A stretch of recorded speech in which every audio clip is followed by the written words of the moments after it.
Hello সবাইকে। দিনটা ছিল আমাদের বিয়ে বাড়ি। মা মেয়ে সাজুগুজু করে একদম রেডি হয়ে গেছি। আর বিয়ে বাড়িটা ছিল আমাদের বাড়ি থেকে মাত্র 10 পা হাঁটলেই বিয়ে বাড়ি। তো এখানে আমি মনি আর সোনাই মিলে যাচ্ছি। আর ডেকোরেশনটা খুবই সুন্দর হয়েছিল, বাট সমস্ত ক্লিপগুলো আমার তোলা হয়নি। তো এখানে ব্রাইডকে দেখে তারপরে আমরা স্টলেও অনেক কিছু খেয়েছিলাম। খাওয়ার পর মেন কোর্সে সোজা চলে গেছিলাম।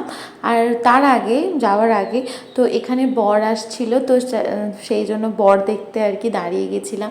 এই যে বরকে কোলে তুলে নিয়ে আসছে, আর এখানে ব্যান্ড পার্টি বাজছে, আর আমার মেয়ে তো ও বাজলেই নাচ করছিল। তো যাই হোক, আমি বলছিলাম একটু নাচো সোনা, একটু নাচো। তো তারপরে আর দেরি করিনি, কারণ বাড়ি গিয়ে আবার সোনাইকেও খাওয়াতে হবে, সেই জন্য আমরা বসে পড়েছিলাম।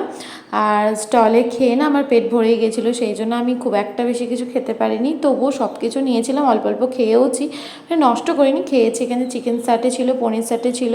তো সোনাইকে আমি বলছি না, বাচ্চাকে দিতে হবে না, তখনই সোনাই কাঁদছে, তো সেই জন্য ওকেও দিচ্ছিল। তো এখানে ছিল বাটার নান, ডাল মাখানি, ফার্স্টে তো ছিল চিকেন স্যাটে, আর পনির স্যাটেও ছিল। তো এখানে সোনাই, আমি আর মনি বসেছিলাম। তো তারপরে পরপর আসে দই কাতলা ছিল, ফ্রাইড রাইস ছিল, চিকেন ছিল, আর ছিল চাটনি, পাঁপড়, মিষ্টি, আইসক্রিম, এই সমস্ত, সেগুলোর ক্লিপ নেওয়া হয়।